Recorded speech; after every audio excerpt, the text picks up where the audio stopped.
Alhamdulillah.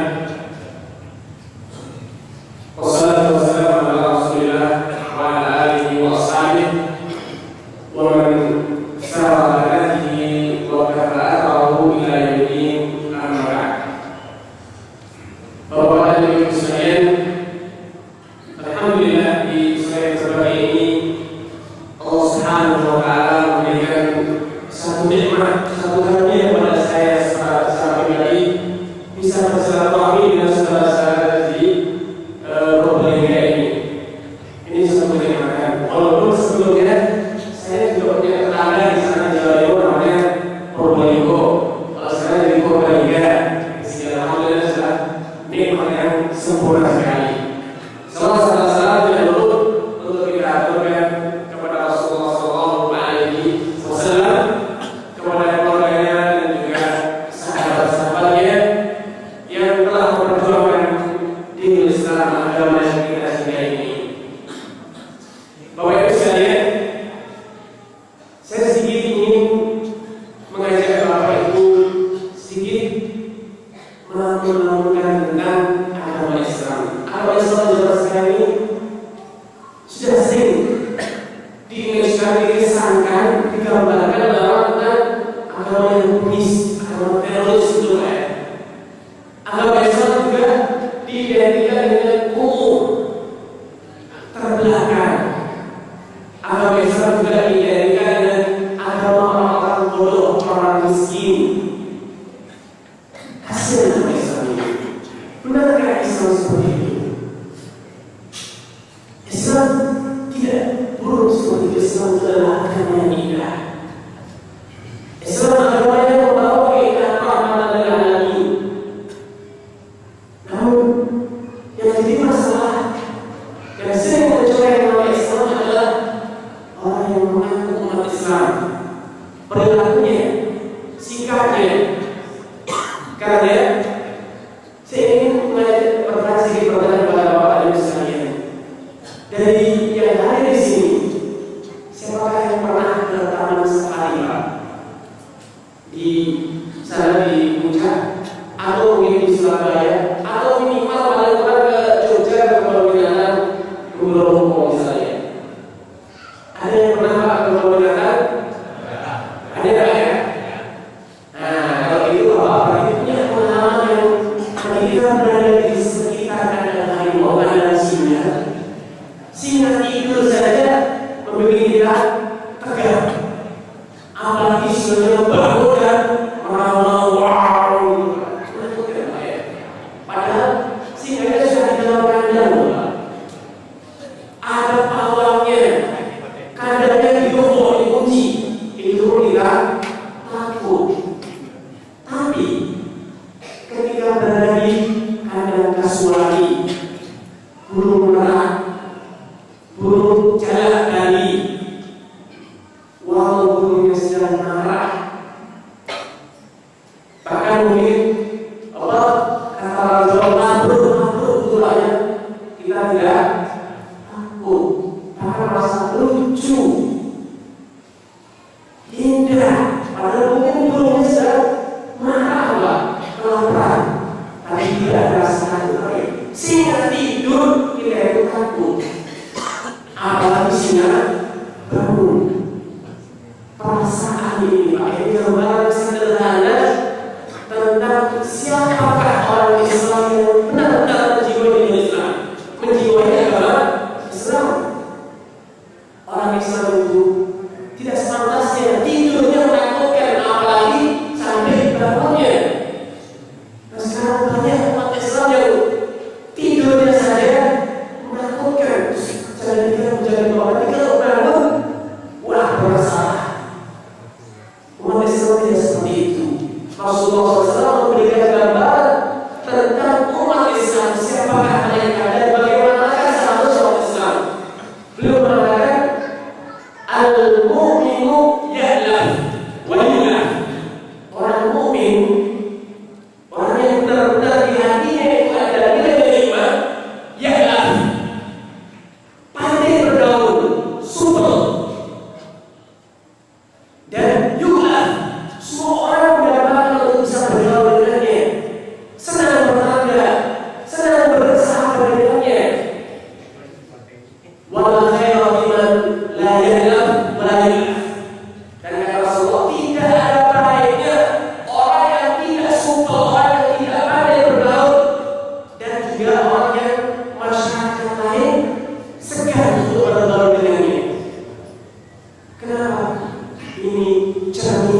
bahwasanya orang yang tidak bisa bergaul, orang yang tidak enak diajak bergaul, cerminan orang yang hatinya itu kotor, perbuatannya kotor, sikapnya jelek, sehingga tidak ada yang kuasa bertetangga, kuasa bersahabat, kuasa berteman dengan manusia. Namun para Islam tidak demikian.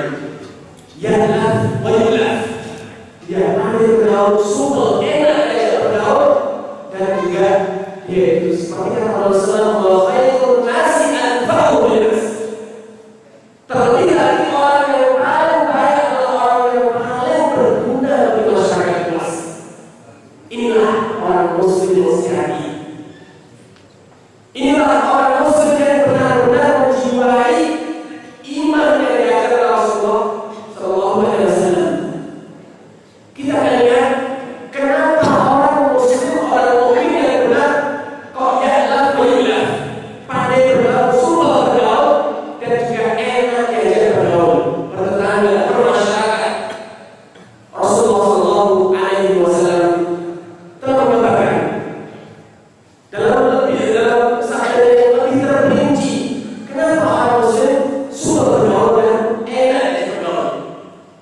Beliau memberikan pedoman dalam hal lisan. Beliau mengatakan kalau kita mengakhir balik khairan atau yasmut, ini rahasianya. Barang siapa yang beriman kepada Allah dan hari akhir, buktikan iman tersebut dengan apa? Berkata-kata yang baik, balik khairan, hendaknya dia senantiasa bertutur kata yang baik, dan kalau tidak bisa diam, jangan bicara. Kalau tidak bisa berkata-kata yang baik, baik katanya yang memang baik, muatan yang baik, cara menyampaikannya baik, sopan, santun. Kalau memang sedang tidak bisa santun, tidak bisa bertutur kata baik, apa kata Rasulullah? Ya semua diam. Namun kalau orang muslim hobi berbicara, marah dia berbicara, kecewa berbicara, sedang berbicara, maka celakalah. Apa yang terjadi orang kalau sedang marah berbicara pasti ada mengeluarkan kata yang tidak baik. Rasulullah SAW mengajarkan di saat kita sedang senang, di saat kita sedang ridho, sedang lapang hati, silakan berbicara, dan kalau berbicara sampaikan yang baik. Dan kalau sedang marah tidak bisa, diam. Ini alasan hikmah kenapa orang Islam enak diajak bergaul. Karena kalau dia sedang suka, dia sedang hati, dia sedang lapang, dia pasti berkata-kata yang baik. Dan kalau dia sedang sedih, dia tidak akan berkata-kata yang buruk. Sehingga ketika Rasulullah SAW ditimpa musibah berupa kematian putranya Ibrahim, beliau mengatakan, inna bi firaqi Ibrahim lahzun. Wahai Ibrahim, dia menangisi putra menangis. Wahai Ibrahim, dengan kepergianmu, kematianmu, kami bersedih, berduka. Wala naqulu illa ma yurdi Rabbana. Namun walau kami berduka, walau kami sedang sedih, lisan kita tidak akan mengatakan kecuali kata-kata yang dijual azab. Inilah sebab kenapa orang Islam enak diajak bergaul dan suka bergaul. Contoh lain, bagaimana seorang muslim hendaknya bertutur kata baik di saat dia marah. Kalau pada saat marah orang muslim pun tetap diwajibkan bertutur kata yang baik. Contoh lain, datang orang Yahudi kepada Rasulullah SAW dan mengatakan, Assalamu alaikum ya Muhammad.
terima, Pak. Ini dibela kok malah saya yang disalahkan. Sehingga Aisyah pun mengatakan, ya Rasulullah, masih dalam akal. Ya Rasulullah, tidak ada keluarga apa yang dikatakan Yahudi ini. Rasulullah bertanya, awal saya tidak kultu. Wahai Aisyah, apakah engkau sudah tidak mendengar apa yang telah katakan kepadanya? Aku sudah mengatakan sama-sama wa'alai, semoga engkau juga. Dan kemudian Rasulullah SAW mengatakan, yustajab lana wa la yustajab lahu. Percayalah wahai Aisyah, Allah itu hanya mengabulkan doa kita dan tidak mungkin mengabulkan doa mereka. Kemudian Rasulullah memberikan alasan kenapa Aisyah diperintah untuk berbuat lemah lembut, tidak emosional, tidak berkata-kata kasar, walau dalam kondisi seperti ini. Beliau mengatakan ibarat Allah yang buruk syai'un illa zana. Jadi lemah lembut itu tidaklah terjadi, tidaklah ada, tidaklah menyertai suatu urusan illa zanahu, kecuali menjadikan urusan itu terasa indah, menjadi terasa enak. Walau marah, tapi marahnya dengan lemah lembut, maka semua itu terasa enak. Marah, Rasulullah marah, tapi malah beliau tidak menjadikan orang takut, gentar, menjadikan orang takut saja. Tidak, beliau marah dengan kata-kata yang bilang dibahas dengan kata yang lebih lembut dan mengatakan wa'alai, beda dengan marahnya Aisyah menjadikan orang ketakutan, menjadikan orang non-muslim jadi, oh ternyata Islam ini bagus, tidak demikian. Inna lillahi yakunu fi syai'in azalamu. Lemah lembut itu tidaklah ada dalam suatu urusan kecuali urusan menjadi berasa indah zalamu wala yuzawal syai'in illa syai'un. Dan sebaliknya, lemah lembut itu telah dicabut dari suatu urusan kecuali urusan yang apapun bentuknya kecuali ada rasa syanahu, rasa syai'in, dalam sahabatnya rasa buruk, terlihat buruk, bisa jelek. Ini tutur kata yang baik.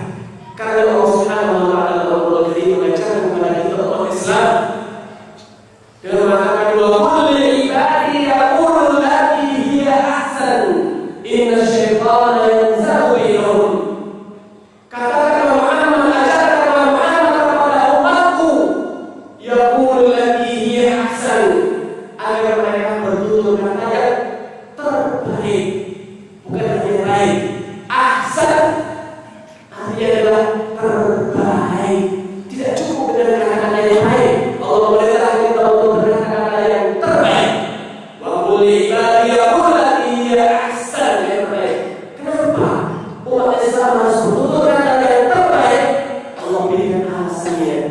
Inna syaitana yanzagu bainahum. Karena sesungguhnya kalau kalian tidak bertutur kata yang terbaik, karena nanti rentan, sangat dimungkinkan syaitan itu akan yanzagu bainahum, memercikkan hati permusuhan, kebencian, dan perselisihan atau perselisihan yang kalian kalau kalian tidak mengatakan kata-kata yang terbaik. Subhanallah, ada syariat yang mengajarkan kepada umatnya untuk senantiasa berkata-kata yang terbaik. Tidak ada selain agama Islam.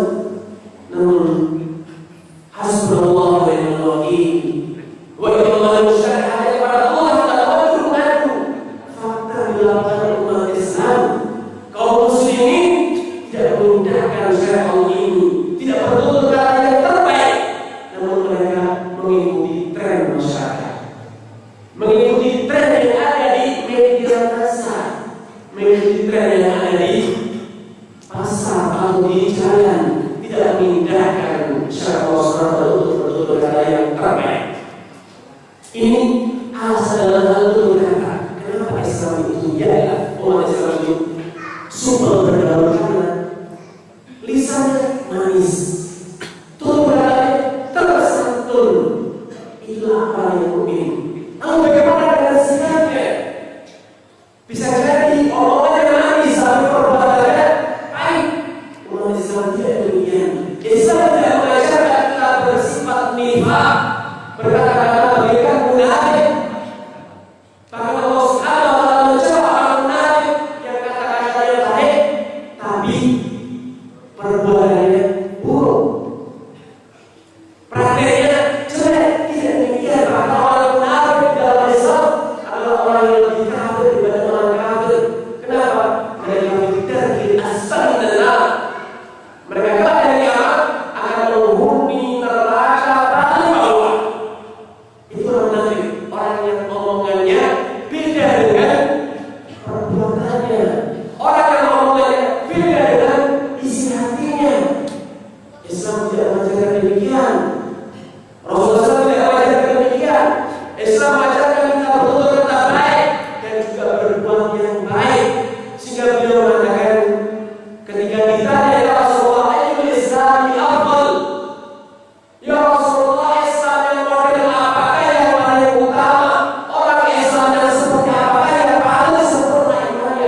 dan di dunia Islam yang terbaik.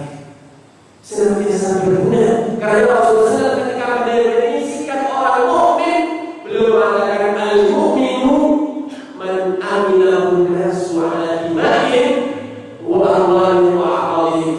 Orang yang layak dikatakan mukmin adalah orang yang masyarakat di sekitarnya aman dari gangguan tangannya, gangguan lisannya. Mereka aman, jiwanya aman, tidak terbunuh, tidak diganggu, tidak sakiti, hartanya juga aman, tidak diambil, tidak dirampas, dan kehormatannya pun juga tidak dinodai. Man aminah nasu ala dima'in wa amwalihim wa aqalihim. Orang yang masyarakat di sekitarnya merasa aman dari gangguan yang baik dalam urusan hartanya, jiwanya ataupun harga dirinya. Dan ketika mendefinisikan tentang Islam atau tentang orang Muslim, beliau mengatakan al-muslimu man salima al-muslimuna min lisanihi wa yadihi. Orang yang benar-benar Muslim siapa mereka? Orang yang masyarakat yang terutama kaum muslimin salima, selamat dari gangguan lisannya dan gangguan tangannya. Dia tidak pernah mengganggu, lisannya tidak pernah mengganggu, tangannya juga tidak pernah menyakiti. Itulah orang-orang yang benar-benar Muslim, namun orang yang tetangganya merasa terganggu, orang yang sahabatnya merasa terusik, orang yang kawannya merasa tersakiti. Apakah mereka berhaknya dengan sifat Muslim, berhaknya dengan nama Muslim dan tidak Muslim? Tidak. Allah sedang mengatakan la yu'minu man la ya'manu jahu bawa'iqahu. Tidak beriman, tidak layak untuk dikatakan sebagai seorang mukmin orang yang tetangganya merasa tidak aman dengan gangguannya, apapun bentuknya, dengan suara yang keras, dengan sampah yang dibuang sembarangan, dengan ulah yang mengusik mengganggu tetangga. Itu tidak layak dikatakan sebagai mukmin. La yu'minu man la ya'manu jahu bawa'iqahu. Tidak dikatakan mukmin orang yang tetangganya tidak merasa aman dari gangguannya. Karena ikhwan wa akhwat Bapak Ibu sekalian, kalau kita benar-benar menghayati jiwa sebagai seorang Muslim, seorang mukmin, misalnya akan merasa indah pada saat itu. Islam betul-betul akan merasa indah. Sejak kita berjumpa dengan orang Muslim pertama kali, kita akan merasakan sejuknya hidup Islam. Kenapa demikian? Karena Rasulullah bukan hanya sekedar lisan yang diajarkan untuk bertutur kata baik, bukan hanya sikap yang diajarkan untuk bersikap baik. Rasulullah juga mengajarkan penampilan yang meningkat, penampilan yang mengesankan. Beliau mengatakan la yahqiranna ahadukum minal ma'ruf syai'an. Jangan pernah meremehkan, jangan pernah kalian merasa ada amal soleh, amal baik yang hina-hina nilainya, sepele yang tidak. Dalam Islam tidak ada amal kebajikan yang remeh. Semuanya itu penting, semuanya itu bernilai, semuanya itu berharga. Sampai kata Rasulullah, walau antum akhaka berwajib khalid. Kalau engkau tidak punya kebaikan apapun, tidak punya ilmu yang bisa diajarkan, tidak punya hal yang bisa diberikan, tidak bisa menolong dalam suatu perbuatan paling kurang ketika berjumpa dengan temanmu, dengan sahabatmu, apa yang dilakukan? Antara akhal berwajib khalid, engkau berjumpa dengan saudaramu dengan wajah yang menyenangkan, dengan senyum, dengan wajah yang berseri-seri, dengan sikap yang ramah, sikap yang bersambungan dengan anak. Ini sudah sebagai amal soleh, ini sebagai satu amal ma'ruf, sebagai amal kebajikan. Kalau hanya sekedar berwajah manis, bersikap ramah, ini ternyata dalam Islam sudah dinilai sebagai amal soleh. Bahkan di lain kesempatan Rasulullah mengatakan tabassumuka wajhika sedekah. Engkau tersenyum di hadapan temanmu itu sudah bernilai sedekah. Subhanallah, betapa indah Islam. Islam begitu indah, namun sayang umatnya yang banyak melaikan. Betapa sering kita berjumpa dengan teman kita berantem begitu saja. saja, lewat begitu saja, tanpa ada tegur apa senyum. Bahkan kalau kita mau jujur sedikit saja, silakan ibu-ibu mengingatkan sore ketika menghidangkan secangkir kopi, secangkir teh kepada bapak, kepada anak-anak. Adakah ucapan terima kasih yang terlontar dari bapak? Terima kasih istriku hidangkan secangkir kopi, secangkir teh. Adakah dari anak-anak ibu yang mengatakan terima kasih bunda, ibu yang tersayang dibuatkan teh, apalagi senyum manis, apalagi ucapan terima kasih sekedar dipandang saja? Tidak, Pak, kopinya di meja, sibuk baca koran. Sudah tahu di situ saja, dilihat saja, tidak apalagi disenyumin, apalagi mengucapkan terima kasih istriku. Ada Pak dari yang bilang saya kopi teh, istri yang bilang terima kasih istriku Pak, saya katakan Pak. Ini Pak yang ada dulu janji cinta sehidup semati, katanya bidadari, dambaan hati, ternyata sekarang senyum saja sudah tidak bahagia. Bahkan kalau suatu hari bapak senyum kepada istrinya, orang curiga, Bapak, ada apa Pak senyum-senyum Pak?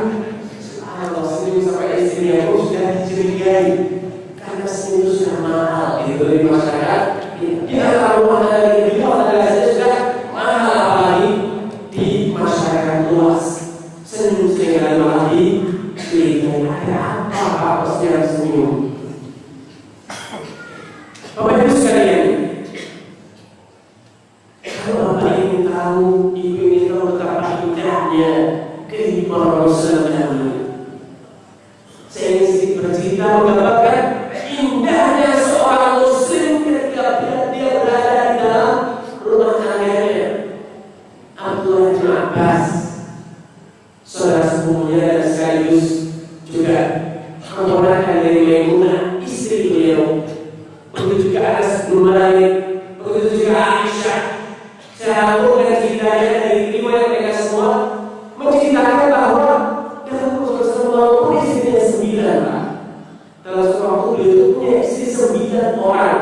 Namun kata Aisyah dan juga Abdullah dan juga Anas, kalau Rasulullah kalau usai sholat subuh, jangan sambil sholat, beliau duduk di tempat dia sholat, berzikir kepada Allah.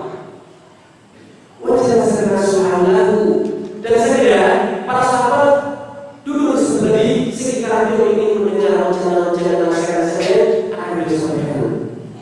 Namun kalau mata itu lebih tinggi, beliau segera kembali ke rumahnya. Yusallimu ala nisa'ihi imra'atan. Beliau berkeliling ke rumah istrinya satu persatu mengucapkan salam kepada mereka. Mengucapkan assalamualaikum warahmatullahi wabarakatuh yang tercinta. Dan bukan hanya itu Pak, setiap pagi Rasulullah wa yad'u lahum, bukan hanya mengucapkan salam, namun juga mendoakan spesial. Setiap pagi mendoakan kebaikan untuk istrinya. Kalau boleh bertanya, siapa dari kita yang setiap pagi secara spesial mengucapkan salam untuk istrinya?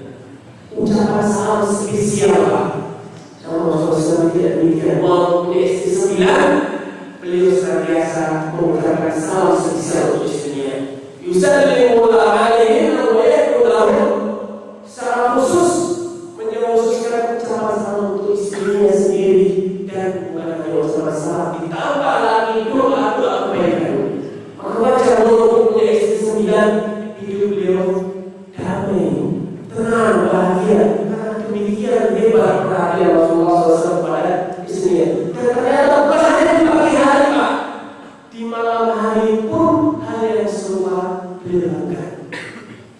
Demikian disebutkan Anas bin Malik, Aisyah radhiyallahu taala anha. Dan ternyata Rasulullah SAW bukan hanya memancarkan indahnya sebagai seorang suami Muslim, 100 ucapan belaka, namun juga dari pengertian kepekaan hatinya.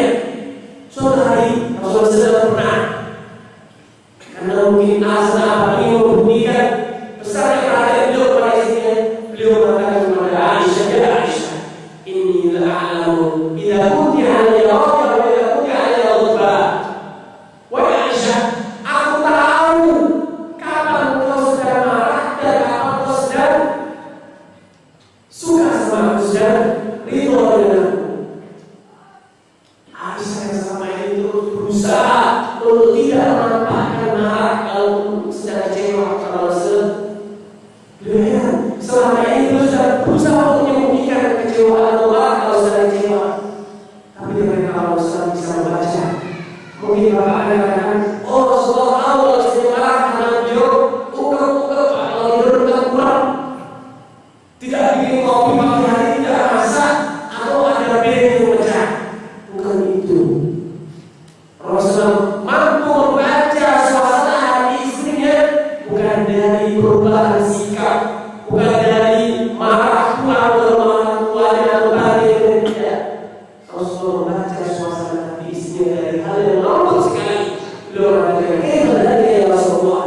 Dari mana aku tahu ya Rasulullah aku sedang marah? Wahai Aisyah, Aisyah aku tahu kalau sedang marah dari cara aku berbicara. Bagaimana? Apakah ada teriak tidak? Dengan kata yang kasar? Tidak. Ketika engkau sedang marah, engkau ketika bersumpah menggunakan la wa rabbi Ibrahim, tidak demi Tuhan dan Nabi Ibrahim. Dan ketika engkau sedang suka, sedang puas, sedang rela, sedang senang, kalau engkau berbicara dan bersumpah, sumpahmu menggunakan la wa rabbi Muhammad, dan sungguh demi Tuhan dan Nabi Muhammad. Hanya itu yang bisa dikatakan oleh Nabi. Nabi tahu suasana hati istrinya, peka sekali. Tapi kalau istri sudah tidak mau bicara pun, saudara sakit gigi ya, sudah ngambek pasti bilang sakit gigi. Subhanallah, tidak peka. Namun demikian gambaran indahnya Islam sebagai pribadi kalau sebagai seorang suami dan sebagai seorang pemimpin, sebagai seorang tokoh. Allah juga menggambarkan betapa indahnya jiwa tokoh yang benar-benar menjiwai nilai Islam. Di saat Rasulullah SAW sedang mempersiapkan Khandaq Panik di kota Madinah pada tahun 5 Hijriah untuk menghadang serangan orang Quraisy bersama sekutu yang membawa 10.000 pasukan perang, sedangkan para sahabat tadi hanya berjumlah 3.000 saja. Maka atas usulan sahabat Salman Al-Farisi dibuatlah parit yang menghalangi kedatangan orang Quraisy sepanjang kira-kira 7 kilometer panjangnya. Di saat beliau menghadiri kala itu di musim dingin, musim dingin, para sahabat kedinginan, sehingga kala itu saya banyak di musim penduduk Arab itu makanya korma, dan di musim dingin itu belum musim panen korma, sehingga perbekalan Rasulullah SAW itu tipis, habis. Jika kala itu Rasulullah SAW mengganti panen dalam kondisi mengikat batu di perutnya karena kelaparan, maka Abu Talha radhiyallahu ta'ala anhu ketika melihat Nabi Rasulullah telah mengikatkan batu di perutnya karena kelaparan, beliau segera bergegas pulang menemui istrinya Ummu Sulaim dan memerintahkan kepada Ummu Sulaim untuk menyembelih satu ekor kambing satu-satunya yang dimiliki, disembelih dan dimasak dengan kaldu yang sedikit yang masih tersisa di rumahnya Abu Talha. Kemudian setelah dia dan siap, Abu Talha memerintahkan kepada anak dirinya yaitu Anas bin Malik untuk datang dengan mengundang Rasulullah dengan berbisik-bisik dan dengan keras-keras, karena pasti makanya hanya sedikit undang Rasulullah beserta 10 orang saja katanya. Karena dalam tubuh kaldu sedikit, kambingnya kecil, kalau banyaknya ekor tidak cukup. Namun terjadi hal yang luar biasa ketika Anas bin Malik menyampaikan undangan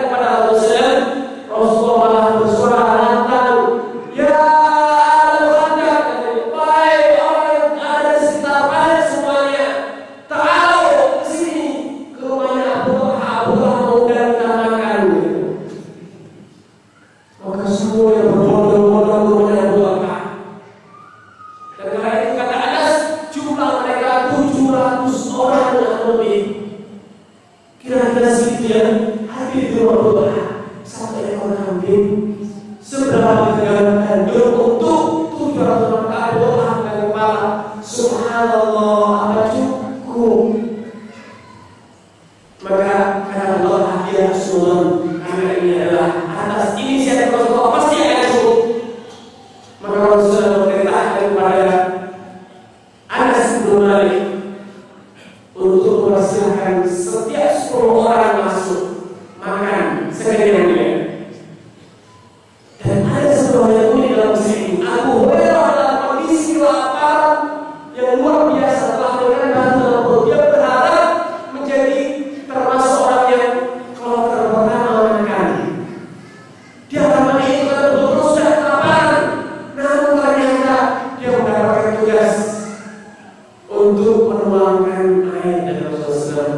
Kemudian Abu Hurairah iskil Umar bergerak, bangkitlah dan tuangkan minum untuk mereka. Maka Abu Hurairah pupuslah harapan, tidak mungkin menjadi kloter pertama, harapan yang menjadi yang terakhir. Dia dikasih menuangkan air minum. Maka beliau khawatir, cukup tidak, dapat atau tidak. Padahal beliau sudah dalam kondisi kelaparan. Maka Abu Hurairah selama menuangkan air dalam kondisi tidak cukup atau tidak. Sampai Abu Hurairah subhanallah, setiap 10 orang makan, 10 orang selesai semuanya kenyang. Dan ternyata makanannya tidak berkurang sedikit pun. Dagingnya tidak sangat berkurang, korbannya tidak sangat berkurang. Sampai hilang. Terakhir tinggal tersisa Rasulullah dan Abu Hurairah saja yang tinggal berdua. Maka Abu Hurairah merasa sungkan. Walaupun dalam kondisi lapar, namun dia harus berkompetisi dengan Rasulullah. Apa pantas dulu-duluan dengan Rasulullah? Maka Abu Hurairah mengatakan, ya Rasulullah, ya Allah, ini aku mempersilahkan makan duluan dan minum duluan. Namun Rasulullah tidak. Sebelum Abu Hurairah menuangkan air, Rasulullah mengambil tekonya dan dari Abu Hurairah mengatakan, bagi syar'an fa'ila sakil qawm akhir syurga. Wa Abu Hurairah, silakan makan duluan, karena sejatinya pemimpin itu adalah orang terakhir yang minum. Inilah jiwa pemimpin. Pemimpin itu sengsara duluan, nikmat paling terakhir. Inilah yang digagas oleh Rasulullah. Sakil qawm akhir syurga. Pemimpin yang mengundang itu adalah orang yang paling terakhir minum. Tidak pantas seorang pemimpin, seorang yang mengundang, seorang pemuka, seorang tokoh justru malah menghabiskan jatahnya akhirnya rakyat yang malah tidak kebahagiaan. Namun demikian juga Islam, alangkah indahnya bila teladan Rasulullah SAW sebagai seorang pemimpin ini dihayati, dijalani oleh para pemimpin kita zaman sekarang, tokoh-tokoh kita zaman sekarang. Sakil qawm akhir syurga. Pemimpin itu orang yang paling terakhir minum.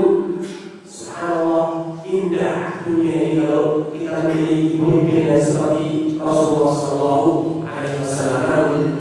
Dunia terasa pahit, terasa panas, terasa keresahan. Kenapa? Pemimpin kita adalah orang yang pertama kenyang, orang yang pertama aman, orang yang pertama bahagia, walau rakyat yang menderita semuanya tidak peduli. Kenapa? Mereka tidak menjiwai nilai Islam. Sehingga dari sini kita bisa mendapatkan betapa indahnya Islam bila dijiwai seorang pemimpin. Namun bukan berarti kan sebagai rakyat semena-mena boleh bersikap anarkis. Kan pemimpin itu berarti kan abdi bangsa. Bangsa dan rakyat, pemimpin harus kita hinakan, kita harus melayani. Tidak demikian. Karena Rasulullah juga telah menggariskan suatu hadis lain menggambarkan bagaimana seharusnya rakyat menghormati pemimpin, masyarakat menghormati pemuka, yang muda menghormati yang tua. Bukan serta-merta yang tokoh itu karena tua, Harusnya tidak yang tua mengalah. Seringkali kita itu mendoktrin mengajari anak-anak yang tua mengalah. Ini doktrin yang salah. Sehingga seringkali terjadi apa? Cekcok yang tua merasa dihinakan, yang muda merasa disanjung, sehingga merasa akhirnya terjadi hal yang tidak baik, yang tidak sopan, tidak santun. Kalau saya mengajarkan saya lain, belum mengatakan lain santunnya. Maka diwakil kabirona walau yarham sahirona. Tidak termasuk golongan kita orang yang tidak menghormati orang yang lebih tua, lebih muda, lebih besar, dan juga sebaliknya tidak termasuk dari golongan kita orang yang tidak menyayangi yang lebih muda. Jadi hukumnya harus saling imbal balik. Bukan mentang-mentang saya lebih muda, saya rakyatnya harus jauh muda. Tidak, namun ada upaya untuk terus saling memberi, bukan saling menuntut. Namun kalau masyarakat kita zaman sekarang adalah saling menuntut, tidak peduli dengan kewajibannya, padanya menuntut, sehingga indahnya Islam tidak terasa di tengah-tengah umat Islam sendiri. Apalagi kalau yang mana Islam adalah umat lain. Di antara bukti bahwasanya Islam adalah agama yang indah, agama yang benar-benar rahmatan lil alamin. Rasulullah sallallahu alaihi wasallam telah menggambarkan indahnya Islam dalam syariat lain. Beliau menggambarkan dalam sektor ibadah. Rasulullah mengatakan, "Alaikum bil amali ma tutiqun, fa innallaha la ya'mal hatta ta'malu." Sebenarnya ketika kalian beramal, hendaknya kalian beramal dengan cara-cara yang wajar, dengan cara-cara yang sewajarnya, yang kalian mampu jalankan. Jangan ada upaya-upaya memaksakan diri, membebani diri dengan amal-amal yang di luar kemampuan. Karena Allah SWT tidak pernah menjadi rasa bosan untuk ibadahi. Walaupun kalian sudah bosan beribadah, Allah tidak pernah jenuh menjadi Tuhan, menjadi sesembahan. Allah tidak pernah bosan disembah. Sejak zaman Nabi ada dan sebelumnya hingga hari kiamat, Allah tidak bosan untuk ibadahi. Walaupun mungkin kita jenuh beribadah. Karena dalam ibadah dan kita itu mengamalkan ibadahnya sesuai dengan kemampuan kita, proporsional. Sedang-sedang jangan memaksakan diri dan juga jangan malas. Karena suatu hari ada 3 orang Pak yang datang ke rumah Rasulullah SAW, rumah istri Rasulullah SAW, dan mereka bertanya kepada istri Rasulullah SAW perihal cara Rasulullah beribadah ketika beliau berada di dalam rumah. Namun setelah mereka mendengar penjelasan istri Rasulullah SAW tentang cara beribadah Rasulullah, mereka merasa ibadah Rasulullah kurang banyak. Walaupun demikian mereka memaklumi. Kenapa? Wajar kalau ibadah Rasulullah tidak terlalu banyak. Kenapa? Rasulullah menjawab, mendapatkan jaminan ampunan dosa yang kalau dan akan total. Sehingga wajar ibadah beliau tidak terlalu banyak. Akhirnya ketika orang ini bertekad untuk beribadah melebihi ibadahnya Rasulullah SAW, ingin lebih tekun, ingin lebih baik ibadah dibanding ibadah Rasulullah SAW. Apa yang mereka katakan? Orang pertama mengatakan, "Amanah, aku melaila wal ardu." Kalau aku akan beribadah malam, sholat malam semuanya, dan tidak akan pernah tidur malam. Yang kedua mengatakan, "Amanah, asumun nahar wal uftir." Kalau aku akan puasa terus setiap hari dan tidak akan pernah berhenti. Yang satu lagi mengatakan, karena dia menyesali kehidupan yang mungkin atau asal yang lain, "Amanah lah ada sebuah nisa." Kalau saya tidak akan pernah nikah dengan wanita karena wanita itu menyibukkan saya. Bahkan menyebut saya harus bekerja nafkahi, lagi mau sholat Pak, ambilkan air, airnya habis. Lagi mau sholat lagi Pak, gasnya habis. Lagi mau puasa Pak,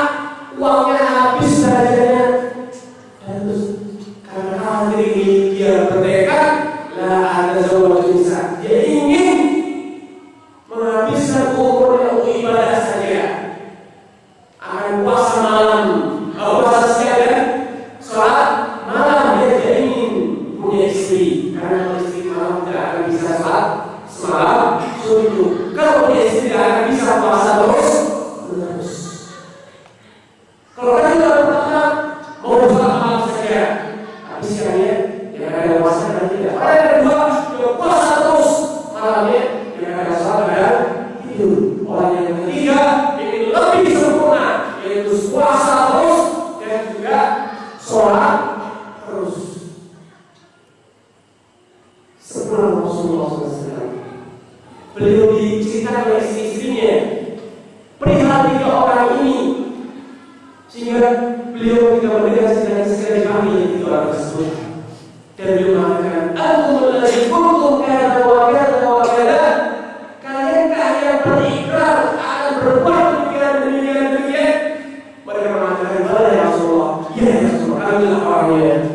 Kami bertekad untuk murni beribadah kepada Allah, meninggalkan dunia. Apa kata Rasulullah? Amal alladhi nafsi biyadihi. Sungguh demi Allah yang jiwaku ada di tangannya. Inilah akhsyakum lillahi wa atqakum. Aku adalah orang yang paling bertakwa, orang yang paling takut pada Allah di antara kalian. Walau demikian, aku wa'adkud, aku sholat malam dan juga tidur. Wa'asumu wa'uftir, aku akan puasa dan juga akan berhenti puasa. Wa'atazawwaju nisa, dan aku juga menikahi wanita. Faman raghiba minni falaysa minni, faman raghiba an sunnati falaysa minni. Barang siapa yang tidak suka dengan cara ibadah ini, maka berarti dia bukan dari umatku. Orang yang memaksakan diri sehingga sholat malam terus, istrinya tidak diperhatikan, sehingga siap puasa siang terus, sehingga pekerjaan nafkah istrinya tidak diurusi, maka itu bukan contoh Rasulullah SAW. Rasulullah tidak contoh demikian. Namun Rasulullah contohkan sebagai manusia biasa, manusia normal. Beliau dia sholat dan tidur, beliau puasa dan berhenti puasa kadang-kadang, dan juga beliau melalui istrinya. Itulah Islam indah, profesional, masing-masing di pilihannya. Suatu hari Salman Al-Farisi berkunjung ke rumahnya Abu Darda. Namun didapatkan Abu Darda sedang pergi dari rumahnya, sedang ada teman yang ada istrinya. Namun ada hal unik yang dilihat oleh Salman Al-Farisi waktu Darda ini, walaupun masih muda, sudah tidak lagi memperhatikan penampilannya, pakaian yang kusut, rumahnya tidak diurus, penampilannya sudah tidak lagi merawat dirinya. Maka Salman Al-Farisi heran. Maka lalu dia Darda, kenapa kau ini? Kok tidak lagi memperhatikan penampilanmu, pakaianmu sudah kelihatan kacau seperti ini, tidak rapi. Darda akan menceritakan, aku kalau Darda, wahai Salman Al-Farisi, kalau temanmu ini Abu Darda sudah tidak lagi butuh terhadap dunia, akhirnya sudah tidak lagi butuh pada kehadiranku. Dia tidak lagi menggauli, tidak lagi butuh pada kehadiranku, sehingga dia siangnya puasa, malamnya sholat. Maka Abu Salman Al-Farisi ingin membenahi kesalahan saudaranya, temannya. Dia menanti kehadiran Abu Darda, dan ketika Abu Darda datang, segera Abu Darda menghidangkan jamuan sebagai penghormatan kehadapannya dan datangnya berkunjung. Karena Salman Al-Farisi mengatakan, wallahi la aqul akul, aku tidak akan makan dan usul dari Allah sampai aku makan. Maka Abu Darda terpaksa ikut, maka demi menghormati kamu yang membatalkan puasanya. Kemudian Salman Al-Farisi segera pulang. Dia berdoa di rumah Abu Darda. Dia ingin membenahi sikap Abu Darda di malam hari. Apa yang dilakukan ketika Abu Darda di malam hari setelah sholat Isya ini baru mulai sholat malam, ditarik oleh Salman Al-Farisi, belum waktunya sholat malam, tidurlah, tidurlah. Di pertengahan malam Abu Darda kembali bangun oleh Salman Al-Farisi ditarik lagi, tidur dulu belum waktunya salat malam. Ketika malam tinggal tersisa sepertiga yang baru, Salman mengatakan al-ankum, apabila sekarang waktunya salat malam. Kemudian Salman Al-Farisi menjelaskan kepada Abu Darda, inna nafsi 'alaihi haqqan, wahai Abu Darda, ragamu juga punya hak yang harus kau penuhi. Wa inna li zawjika 'alaika haqqan, istrimu juga punya hak yang harus kau tunaikan. Wa li zawjika 'alaika haqqan, tamumu juga punya hak yang harus kau tunaikan. Fa'atiu li haqqin haqqan, tunaikanlah semua hak tersebut pada yang berhak menerimanya. Salman Abu Darda merasa kecewa dengan sikap Salman Al-Farisi. Beliau tidak terima karena hidupnya diatur-atur. Ada orang lain yang mengurusi privasi beliau, urusan pribadinya. Maka pakaiannya beliau segera mengadukan sikap Salman Al-Farisi kepada Rasulullah SAW, menceritakan perihal sikap Salman Al-Farisi ini. Namun ternyata Rasulullah mengatakan, "Shadaqa Salman, Salmanlah yang benar. Inna nafsika 'alaihi haqqan, tubuhmu punya hak yang harus kau tunaikan, berikan haknya. Istrimu punya hak, berikan haknya. Dan tamumu punya hak yang harus kau tunaikan. Fa'atiu li haqqin haqqan, tunaikan setiap hak itu pada pemiliknya." Indah, tidak ada yang merampas orang lain, tidak ada yang melanggar, tidak ada yang memaksakan diri, yang ada dalam profesional, ada wasat, tengah-tengah, ibadah yang rajin, keluarga yang diurusi, hadirinnya juga diurusi, istirahat cukup, makan cukup, sholat juga cukup, masya Allah, keluarganya juga diperhatikan, tamunya juga disambut dengan baik, dengan baik. Inilah yang diajarkan dalam Islam. Islam tidak mengajarkan korbannya, mengajarkan mengasingkan diri dalam gula, mengasingkan diri dari kehidupan dunia, tidak menikah, tidak menikmati kenikmatan dunia, tidak. Islam mengajarkan agama yang wasatan, agama yang tengah, sehingga orang yang mengenal Islam, memahami Islam, pasti akan merasakan betapa indah Islam. Karena semua orang akan merasa mendapatkan hanya, tidak ada yang terkurangi dan tidak ada yang dilanggar, hanya semua yang fa'atiu li haqqin haqqan. Terakhir yang bisa disampaikan bersama ini antara yang mencerminkan, membuktikan akan indahnya Islam. Islam itu tidak pernah mengajarkan sikap bengis, pembuluh darah tinggi, itu tidak ada dalam Islam. Orang yang acuh itu tidak diajarkan dalam Islam. Orang yang tidak peka terhadap sosial itu tidak diajarkan dalam Islam. Islam mengajarkan orang itu memiliki hati yang lembut, penyayang. Sampai Rasulullah mengatakan, "Inna Allaha kataba al-ihsana 'ala kulli syai'in." Jadi Allah itu mewajibkan Anda untuk berbuat baik dalam segala urusan. Fa'idza qataltum fa'ahsinu qitlah.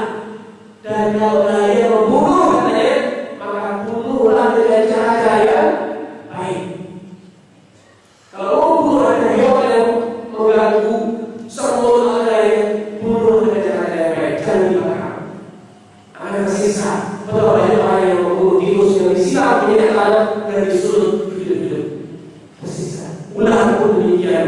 Ini tentu menyiksa. Ini bukan cara yang baik dalam membunuh. Fa'idza qataltum fa'ahsinu qitlah. Kalau membunuh bunuh dengan cara yang baik. Wa'idza dzabhtum fa'ahsinu dzibha. Kalau kalian menyembelih, sembelihlah dengan cara yang baik. Dengan apa kita menyembelih dengan baik? Wal yuhidda ahlukum syafratan, tajamkan pisau sembelihannya. Wal yuhidda biharahu, dan biarkan sembelihan itu sampai benar-benar berada lewat dan baru dipotong-potong, dicincang-cincang atau dikuliti. Betapa banyak orang yang menyembelih hewan belum mati beneran, masih langsung dikuliti. Ini tentu sama yang mencerminkan tidak peka, tidak ada kasih sayang, membunuh dan bunuh, menyembelih namun sebenarnya dengan cara-cara yang baik. Karena kalau kita banyak kajian dalam kitab fikih tentang adab, etika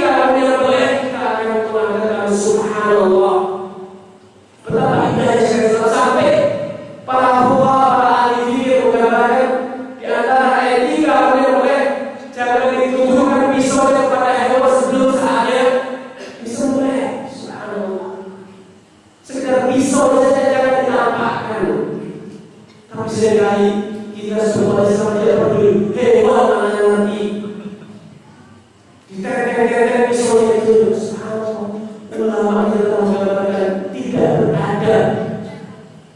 Itu termasuk penistaan terhadap hewan karena menyembelih dalam kondisi pisaunya sudah tujuh kepada hewannya. Di antara ayat dalam menyembelih yang diajarkan para fuqaha para ulama kita, mereka menyembelih tidak di hadapan hewan lain karena walaupun hewan itu punya perasaan, ketika dia melihat temannya yang disembelih pasti dia merasa takut. Walau dia tidak bisa berbicara, tapi dia punya perasaan. Para ulama mengajarkan kalau menyembelih jangan disembelih di teman-temannya. Dulu kalau kita itu kalianlah 10 kambing disembelih pada kambing, lihat tidak masalah. Ini tentu tidak ada. Subhanallah, sampai dengan binatang pun ternyata Islam mengajarkan ada hewan yang seindah sekali syariat Islam. Sehingga yang sekarang isu bahwasanya umat Islam di Indonesia ini tidak kenal, tidak boleh kasih sayang terhadap hewan, jika dituntut oleh lembaga penyayang hewan. Ini semua tidak benar, tidak. Islam tidak mengajarkan seperti itu. Bahkan lebih jauh Rasulullah mengatakan inna fi kulli dzalika bil rabbil ajrun. Setiap makhluk yang hidup kalau kita berbuat baik kepadanya pasti bernilai pahala. Kita berbuat apa saja kepada makhluk hidup sampai kepada hewan itu bernilai pahala. Sampai anjing, hewan yang haram dimakan, hewan yang najis, ternyata kalau kita menolong anjing sedang kehausan, memberi minum anjing yang kehausan, itu kita mendapatkan pahala. Seperti dikisahkan dalam satu hadis, suatu hari ada seorang pelacur yang kehausan dan dia mendapatkan satu sumur dan dia kemudian minum dari sumur tersebut. Ketika dia selesai minum, dia mendapatkan anjing kehausan yang ya'kul karamana Rasulullah SAW. Dia menggulung-gulungkan lidahnya, menjilat di dalam tanah karena kehausan. Kemudian masuk ke mengatakan balagha bihadzal kalbi min al-'adad ma balagha. Sungguh anjing ini telah kehausan seperti aku lagi kehausan. Maka Allah Subhanahu wa taala para rasul tadi mengambil air dan diminumi, diberikan minum air tersebut. Fasyakarallahu sa'yaha wa ghafara lahu wa farajana. Allah Subhanahu wa taala berterima kasih pada pelacur tersebut dan mengampuni dosanya dan dia dimasukkan dalam surga. Namun sebaliknya orang yang tidak punya jiwa rahmat dalam hatinya, sebagaimana dikatakan dalam hadis ini kata Rasulullah, dakhalal mar'atu an-nar fi hiradin. Ada wanita yang masuk neraka gara-gara kucing. Habasatha, yang dia kurung. La hiya al-amatha, yang tidak memberi makannya. Wala hiya rawatha ta'kulu khashasil ard. Namun juga dia tidak rela melepaskan kucing tersebut mencari makan sendiri. Dia tidak dikasih makan, dikurung, tidak dikasih makan, dia tidak mau melepaskannya, sehingga akhirnya kucing tersebut mati kelaparan. Ternyata gara-gara menyiksa kucing ini, orang bisa masuk dalam neraka. Indah Islam. Islam yang dikisahkan Islam yang tidak ada kasih sayang, pengis, kejam, jika sering dibuka ditutup oleh lembaga-lembaga nasional. Ini sepertinya bukan dari ajaran Islam. Islam tidak demikian. Islam adalah ajaran indah. Kalau orang mengenal Islam, mendapatkan orang Muslim yang benar-benar menjaga Islam secara geleng-geleng, melihat indahnya Islam. Namun sayang, kita sekali banyak yang memiliki kaum muslimin namanya, namun hakikatnya masih jauh dari yang diharapkan. Karena sebagai akhir penutup dari yang saya sampaikan, Allah Subhanahu wa taala mengatakan kepada orang Arab, qalatil a'rabu amanna qul lam tu'minu walakin qulu aslamna walamma yadkhul iman fi qulubikum.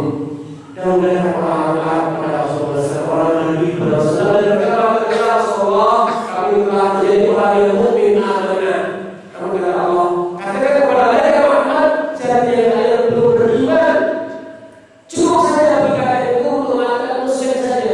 baru masuk Islam, berganti agama, bukan kafir dan muslim, tapi iman itu belum masuk dalam hati kalian. Kita itu hanya alhamdulillah sama dari kekafiran, tapi Islam yang sejati, iman yang sejati belum masuk dalam jiwa kita. Pada Allah mengatakan, "Udkhulu fis-silmi."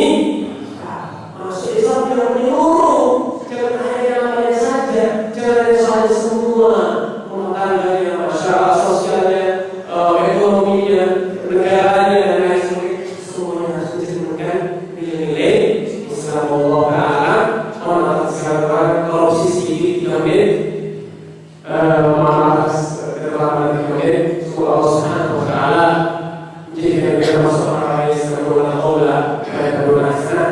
Semoga Allah Subhanahu Wa Taala senantiasa menambahkan iman kita, takwa kita, serta ilmu kita, sehingga Islam yang indah, agama yang indah ini benar-benar terpancar dalam diri kita, dalam sikap kita, dalam ucapan kita sehingga Islam itu betul-betul rahmatan lil alamin.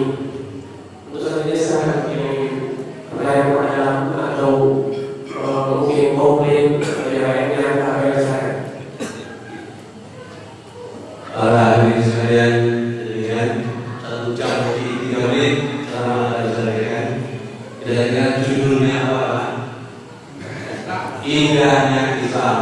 Namun kalau Ustaz, pengikut Islam masih belum, sebagian besar masih belum berakhlak seindah Islam. Bukan di sini saja, di mana-mana. Di negara Islam pun demikian. Konon ya. Nah, ini sebelum ini kita berulang waktu untuk jawab. Kita ingin tanya, kita akan bertanya nanti diberikan yang baik dari sana. Silakan, ibu-ibu ada yang bertanya? Silakan bertanya.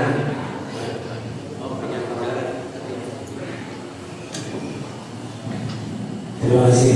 Assalamualaikum warahmatullahi wabarakatuh. Sebelumnya kami pada Bapak Ustaz untuk menanyakan, seperti tadi sudah kita Islam, tapi saya mengutip pelajaran tadi, pelajaran yang menunjukkan di mana seorang mukmin harus kuat di bawah ketika antara lain dari 8 kunci sukses tadi Pak Ibu. Yang ingin saya tanyakan, karena kita memang seorang Islam memang harus kuat dalam mengamalkan perintah Allah dan berbagai larangannya. Dan tentunya ada satu hadis yang saya ingin tanyakan dan untuk dijelasan. Hadisnya yang diriwayatkan oleh Abu Hurairah yang kurang lebih bunyinya, "Marra minkum munkaron falyughayyir bi yadihi wa illam yastati' bi lisan wa illam yastati' bi qalbihi wa dzalika a'maluhum."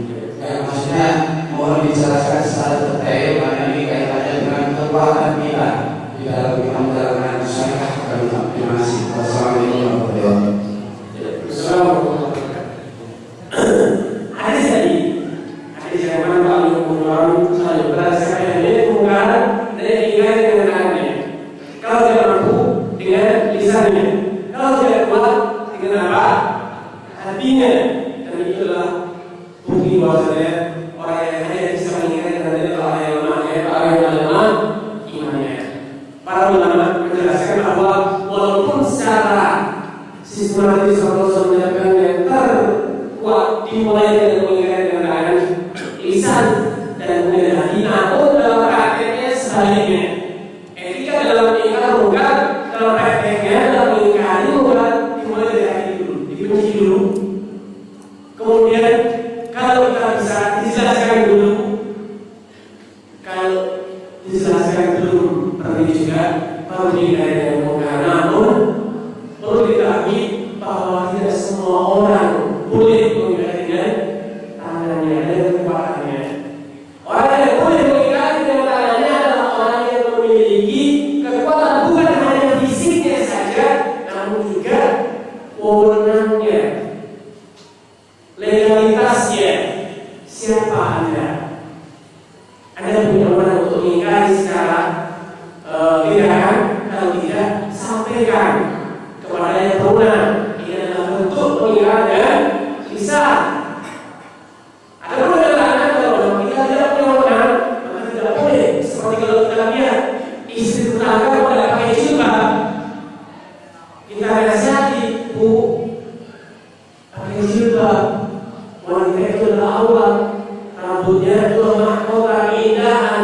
Tunjukkan kepada suaminya saja, dan tunjukkan kepada semua orang. Tapi kalau tunjukkan suaminya rambutnya disambut, tidak boleh kelihatan. Kalau di luar disisir rapi luar biasa, ini kan kebalik, Bu. Justru kalau depan suami tunjukkan indahnya rambut ibu disisir serapi mungkin, jangan disambut, jangan disembunyikan rambutnya. Jadi kalau di luar tutup sembunyikan keindahan rambut ibu dinasihati. Kalau tidak mau, jangan ditarik rambutnya, itu bukan istri bapak. Jangan dipukul, bukan istri bapak. Bapak tidak punya wewenang untuk melakukan itu. Kalau mau ingat, nasihati suaminya dengan cara-cara yang baik. Kalau bisa, kalau tidak bisa bagaimana? Sampaikan kepada orang yang kira-kira bisa menyampaikan ayahnya, ustaz, imam masjid yang bisa menyampaikan dengan cara-cara yang bijak. Begitu juga kalau kita melihat kumpulan di pinggir jalan-jalan di tengah kota, orang tidak boleh memecah salah wajah sini, berontak salah wajah sini. Ayo tidak. Tidak seperti Rasulullah SAW lakukan. Rasulullah tinggal di Mekah selama 13 tahun lamanya. Lihat di mata kepala sendiri, berhala-berhala banyak. Namun beliau tidak anarkis. Bisa beliau tidak memiliki kekuasaan. Beliau berkuasa di Mekah, beliau tidak langsung hancurkan apa itu dengan cara sembunyi-sembunyi. Tapi apa yang beliau lakukan? Beliau berhijrah menyusun kekuatan. Sampai dia mampu meneguhkan kota Mekah, barulah berhala satu persatu dihancurkan oleh Rasulullah SAW. Jadi mengingkari dengan tangan bukan berarti harus anarkis, tapi kita harus tanya dulu siapa saya, apa orang saya. Karena mengingkari dengan tangan itu membutuhkan kekuatan, bukan hanya kekuatan fisik. Mungkin sekarang kita berani, kalau lain tak pernah dengan suaminya, bisa jadi, tapi itu tidak bijak. Karena bukan orang, bukan hanya kekuatan fisik, tapi juga kekuatan legalitasnya, kekuatan secara dasar hukumnya juga perlu. Jadi bukan hanya sekedar bermodalkan asal berani dan siap dalam wajib tidak, tapi juga harus jadi kekuatan legalitas hukumnya Allah. Saya sebelum saya baca dari pertanyaan tulisan. Ini. Baik, pertanyaan selanjutnya. Bagaimana sikap seorang muslim yang seharusnya jika imannya melemah ketika bertemu dengan orang yang pengaruh buruknya keluar? Apakah hanya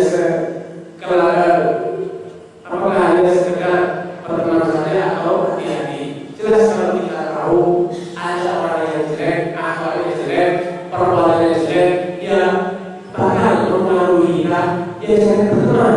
Walau hanya sekedar berteman. Karena apa? Biasanya dimulai dengan sekedar berteman, ketemu dulu sekali, jadi 2 kali, 2 kali jadi 3. Kemarin hanya duduk, sekarang mencoba menjadi kecanduan.